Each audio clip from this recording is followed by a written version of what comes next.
वो पहर बस आने ही वाला है। मुझे जल्द ही वहां पहुंचना होगा।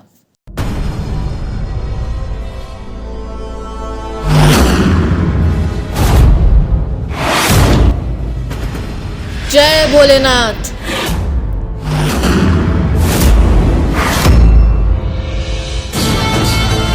वक्त आ गया है आपके वरदान का और मेरे इंतकाम का। मेरा सब्र मेरी परीक्षा ले रहा है शिवजी।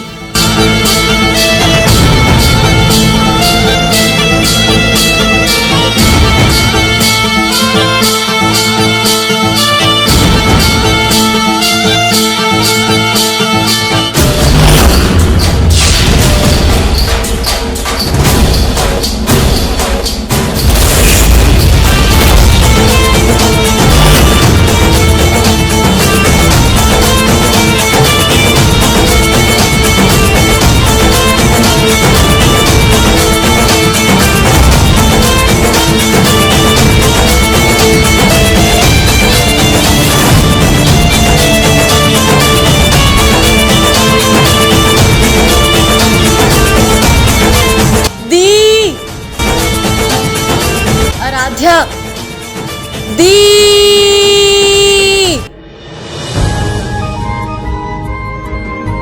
कब से आवाज लगा रही हूँ दी, पता नहीं आप कहाँ खोई हुई हो। अरे वो तो मैं, आप रहने दो दी। ये पहली बार नहीं हुआ है, जब भी मैं आपसे बात करती हूँ आप पता नहीं कहाँ खो जाती हो। ऐसी बात नहीं है आरू, ऐसे ही बात है दी। माँ तो हमको छोड़कर चली गई, एक आप ही तो हो मेरे पास, और अब तो आप भी मेरी बातें नहीं सुनती हो। रोना बनकर पागल। तेरी दी तेरे साथ और तेरे पास हमेशा है। अब लग रहा है ना कि आप मेरी ही दी हो। पर दी, हाँ, हम कब तक ऐसे ही जंगल में भटकते रहेंगे? ना हमारे पास कोई घर है ना कोई जगह। हम इतने सालों से ऐसे ही भटक रहे हैं। आराध्या, तू तो जानती ही है वक्त ने कितना गंदा खेल खेला है हमारे साथ। हमारी माँ हमसे छीन ली गई और हमें यूं अनाथों की तरह भटकना पड़ा। पर तू टेंशन मत ले आरू, जिस समय का हमें इंतजार था वो समय आ गया है। आज रात हमारी जिंदगी और हमारा भाग्य सब बदल जाएगा। दी, ना जाने क्यों आज मुझे माँ की बहुत याद आ रही है। मैं समझती हूँ आरू, अगर वो दिन हमारी जिंदगी में ना आया होता तो आज हम तीनों साथ होते। ओम नमः शिवाय, ओम नमः शिवाय। बम भोले, बम भोले। ओम नमः शिवाय, ओम नमः शिवाय, ओम नमः शिवाय, ओम नमः शिवाय। मिहिष्का, आज तुम्हारी भक्ति देखकर मैं बहुत प्रसन्न हूँ। तुम एक नेक दिल और ईमानदार इंसान हो, इसलिए मैं चाहता हूँ कि हमारे नाग वंश की जिम्मेदारी तुम उठाओ। जैसी आपकी आज्ञा भोलेनाथ। मिहिष्का, बड़ी जिम्मेदारी अपने साथ बड़ी मुसीबतें भी लाती है। जब आप मेरे साथ हैं, पूरा नागवंश मेरे साथ है, तो मैं हर मुश्किल से लड़ने के लिए तैयार हूँ। नागवंश की जिम्मेदारी के साथ साथ तुम्हें मेरी नागमणि की रक्षा भी करनी होगी। ध्यान रहे, ये किसी भी ऐसे इंसान के हाथ ना लगे जो इस संसार में प्रलय का कारण बन जाए।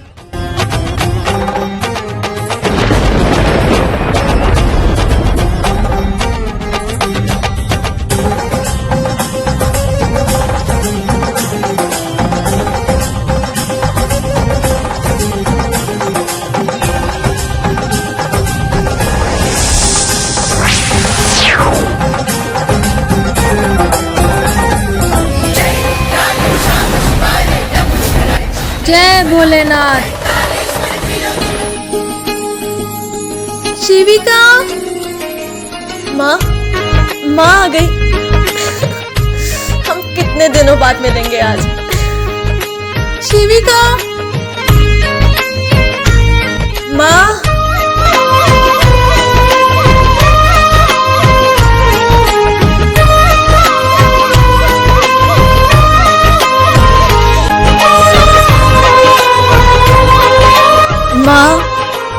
तो नहीं जाओगी ना आप मुझे छोड़कर? माँ, नहीं शिविका, माँ आखिरकार आप आ ही गई। मैंने और आराध्या ने आपका कितना इंतजार किया। हाँ शिविका, तुम रो मत, अब मैं आ गई हूँ ना, सब ठीक हो जाएगा। चल ये तो बता, आराध्या कहाँ है? माँ वो मंदिर गई है। शिविका, तुम मेरी बड़ी बेटी हो, मैं तुमसे कुछ कहना चाहती हूँ। आज मेरे जप से प्रसन्न होकर शिव जी ने मुझे वरदान दिया है। मिहिष्का, मैं चाहता हूँ कि हमारे नागवंश की जिम्मेदारी तुम उठाओ। जैसी आपकी आज्ञा भोलेनाथ। ध्यान रहे, ये किसी भी ऐसे इंसान के हाथ न लगे जो इस संसार में प्रलय का कारण बन जाए।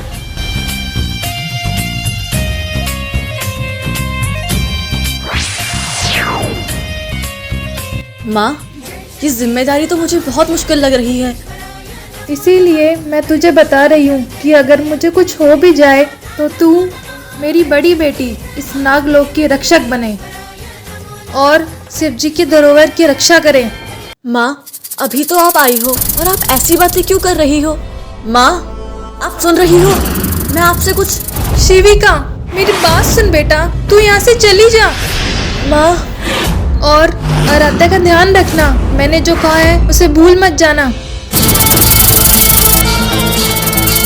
5 साल बाद तुम्हें खुद पूर्णिमा का चांद बुलाएगा, तब तुम्हें रक्षक बनकर हर बख्शक का अंत करना होगा। माँ मैं आपको छोड़कर कहीं नहीं जाऊंगी। इतने वक्त बाद आप मुझे मिली हो। शिविका, बात समझने की कोशिश कर, चली जा यहाँ से। नहीं माँ नहीं, मैं आपको छोड़कर कहीं नहीं जाऊंगी। शिविका, तुझे मेरी कसम है, तुझे जाना होगा। नहीं माँ नहीं। माँ मैं कैसे रहूंगी आपके बिना? माँ चली जा शिविका, हमारे भाग्य में लिखा होगा तो हम फिर मिलेंगे बेटा।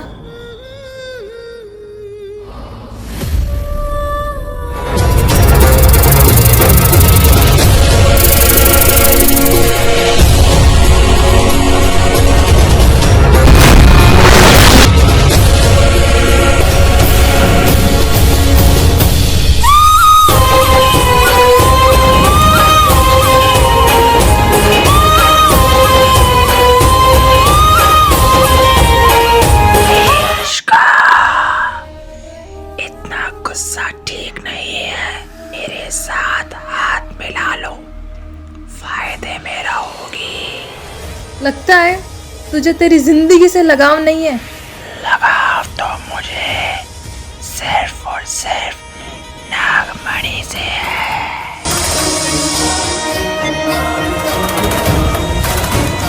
माँ आराध्या वहीं रुक जा। पड़ती माँ आराध्या मत जा माँ के पास, वहीं रुक जा, मैं तुझे सब बता दूंगी। ला वो नागमणि मुझे दे दे, ऐसे भी उसका क्या ही करेगी। तेरा मंतव्य कभी पूरा नहीं होगा, तुझे नागमणि कभी नहीं मिलेगी। अच्छा ऐसी बात है।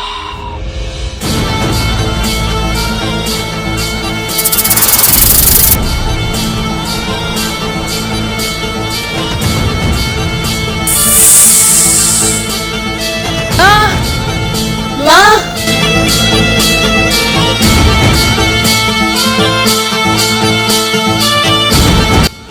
नौसिखिया नागिन मुझसे लड़ेगी, कालों का कालू मैं, तू मेरे सामने टिक नहीं पाएगी। नहीं, आज मेरे साथ कुछ भी हो जाए पर तू नागमणि तक कभी नहीं पहुंच पाएगा। ठीक है, यही चाहती है तो यही सही। नागमणि तक तो मैं वैसे भी पहुंच जाऊंगा, लेकिन काल सर्प का श्राप है तुझे।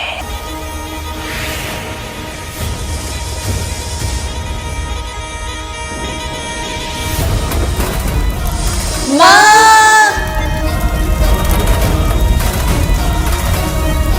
ध्यान रखना एक दूसरे का।